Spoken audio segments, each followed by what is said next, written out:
Welcome to Safety Chats. Host Jason Stark, Director of Safety at Baldwin Safety and Compliance, shares decades of aviation experience and a passion for safety.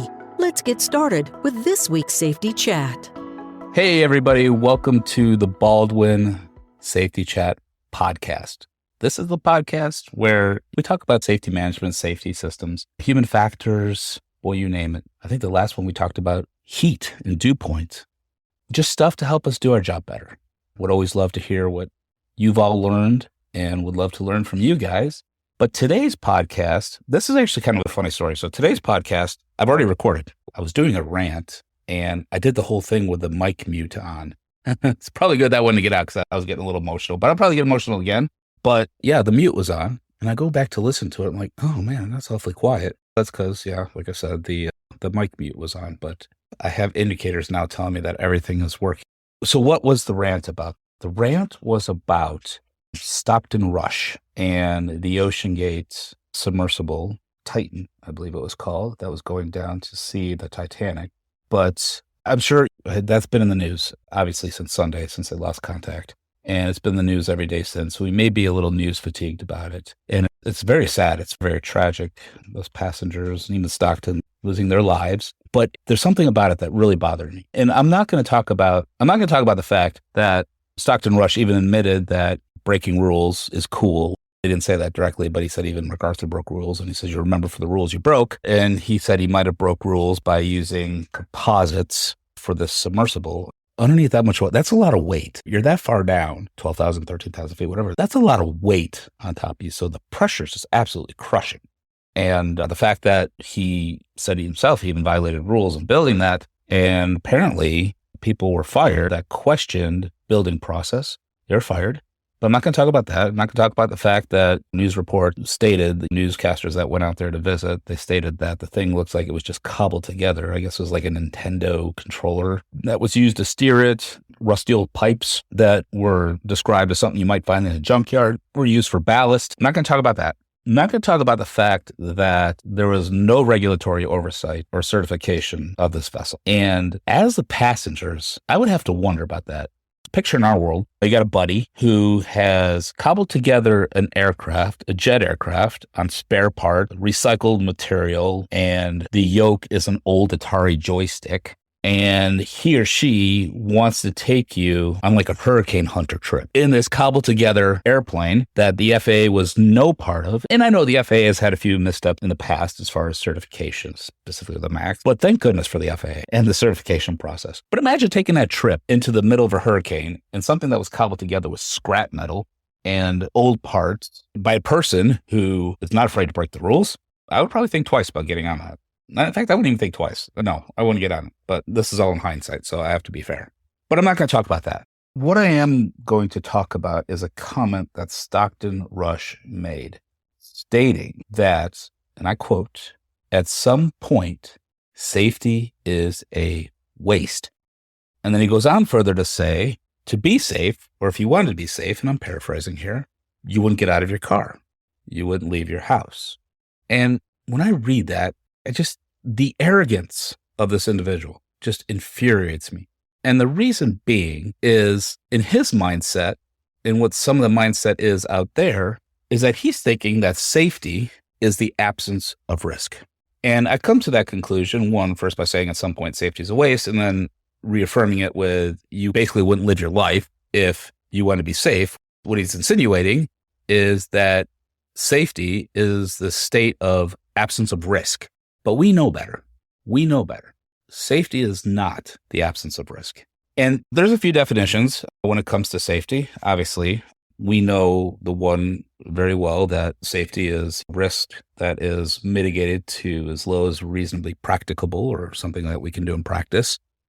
And that's acceptable by the organization. Something that they look at what the risk is and they say, okay, this is worth it based on the mission that we have to do. If it's a mission of taking some rich families, 2 teenage kids down to Palm Beach for spring break, and there's a great chance of running into a hurricane and it disintegrating the plane, it's like, not really worth it. But obviously, that may be a different story for the Coast Guard that's going out to save a life. So it's relative to the organization. But that's one side of it. Safety is also, when we look at kind of safety too, is the presence of defenses in depth. It's the safety capacity of the organization, resilience of the organization. It's another way to look at safety on a different side. But nowhere in those definitions is it that safety is the absence of risk. And that is such an asinine assertion. I said ASS a couple times there.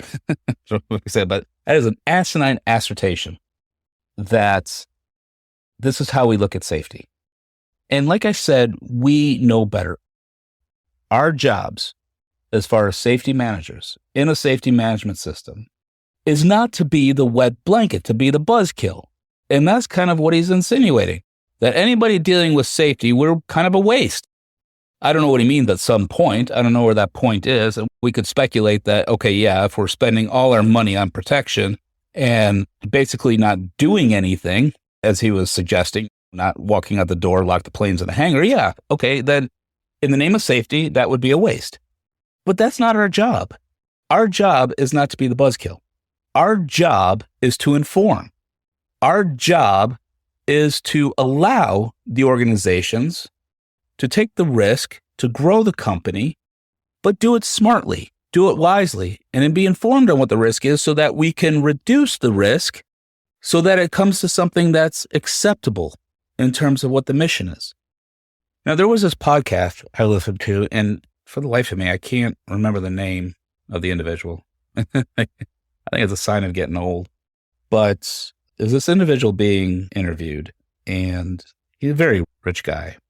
Very rich, like almost obnoxiously rich. And so he made these investments in like these deserted islands that he's developed and all these companies that would raise eyebrows because they were like at the fringe in terms of technology and kind of stuff that only early adopters like. But so he's made all these investments, and he made the statement, in all these investments that I've made, I have never taken risk. And the interviewer's like, well, wait a second. How can that be? Some of these things are absolutely crazy. And his response was that prior to anything, he always understood the risk. And he would put in safeguards and defenses to remove or delete the potential of those outcomes, or at least reduce the impact.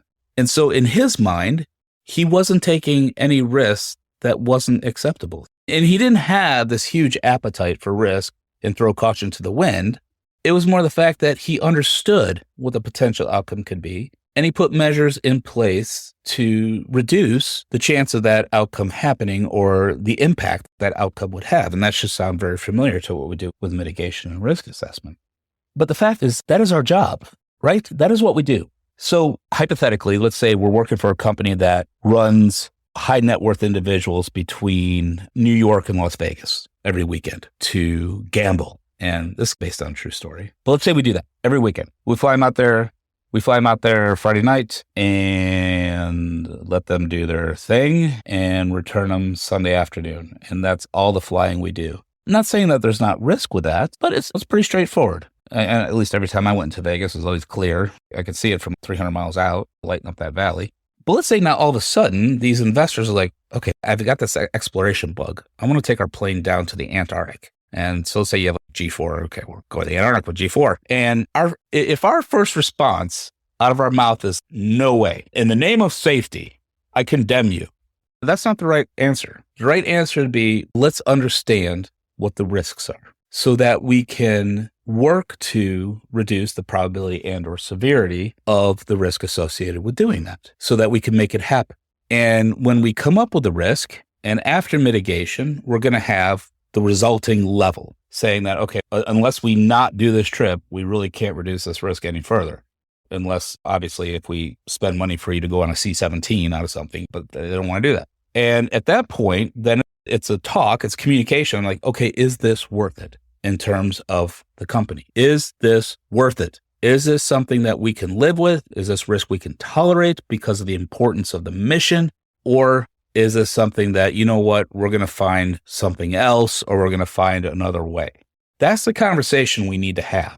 The conversation is not all of a sudden no. And I hate that. Because as a safety manager, when I was a safety manager in an organization, I was always considered the party pooper. Okay, here comes safety. They're going to say we can't do this. No, that's not what I'm here to do. I'm here to give you all the information about this new venture you want to do to grow the business, which obviously we've never done before, which has an element of risk. I want you to understand that risk. I want you to understand that, okay, based on your thresholds, we're at a point that we probably need to lessen it, and then work with experts to determine how we can lessen that risk, and then present you with options. That's what I'm here for. I am not here to tell you no. I'm not necessarily here to tell you yes. That's not my decision. It's your decision. But the thing is I'm going to give you the information so that you don't make a dumb-butted decision and you make a wise decision. You see what I did there? I made this G-rated. But that's what we're here for.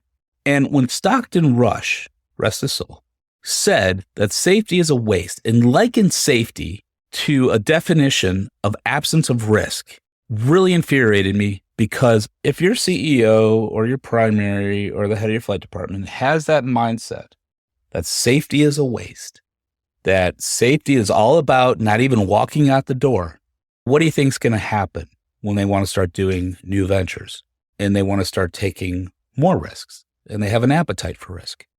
They're going to circumvent you. They're going to neglect it. And they're going to walk into some decision with their heads firmly up some orifice that I can't mention and probably end up getting hurt.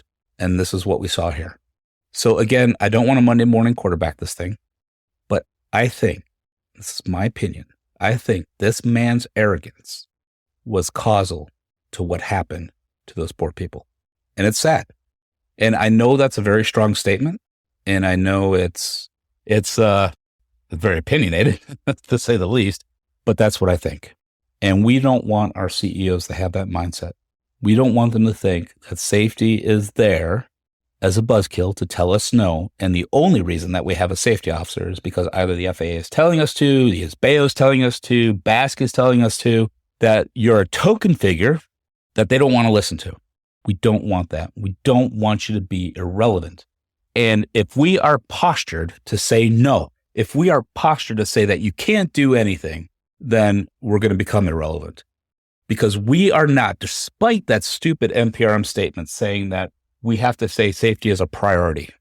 Our companies are not in the business of making safety. They're in the business of delivering services and goods. Safety needs to be a very integral part of it so that we can expand.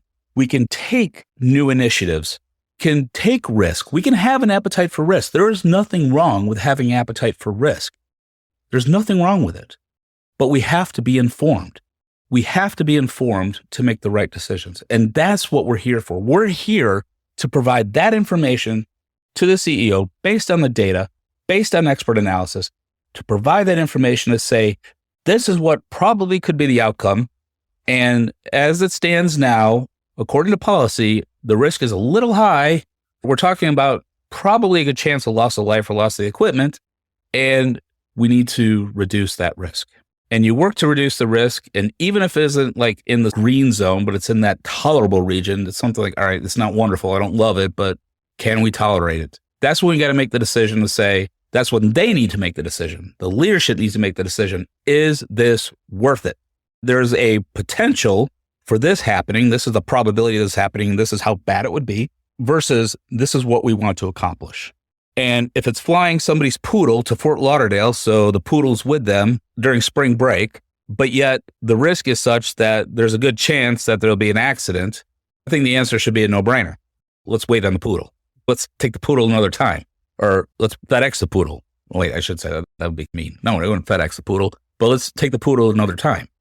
And that's what it comes down to. That's leadership's decision. We provide our input, we provide the data, we provide guidance. We're not here to say no. And if your primary thinks of safety that way, that it's all about no, that it's all about an environment of no risk, then we need to work to re-educate them. Because like I said, if they think that you're there just to remove all risk from operations, they're going to end up circumventing you. So I think I'm done. But I get fired up about this. Definitely probably the most opinionated podcast I've done, but I hope you're all okay with it. I hope we're good. Maybe I wish I could do a check-in with you. I hope we're good here.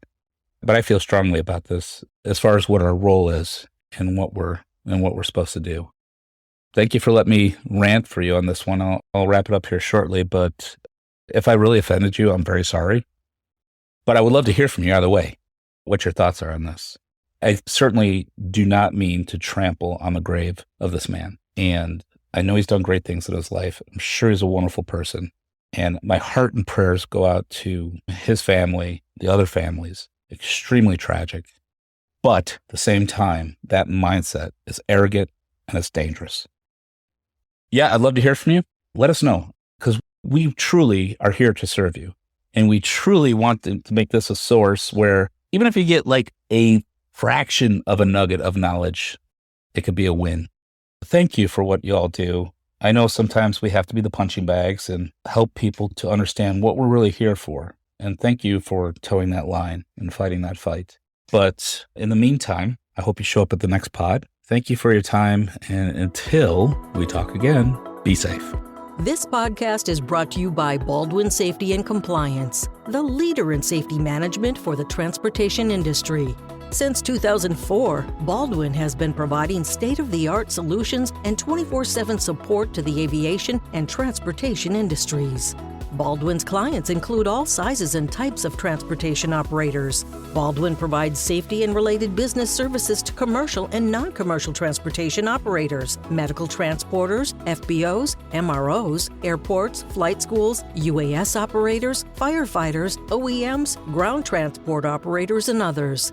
Visit BaldwinSMS.com to discover how Baldwin can enhance your organization's safety program.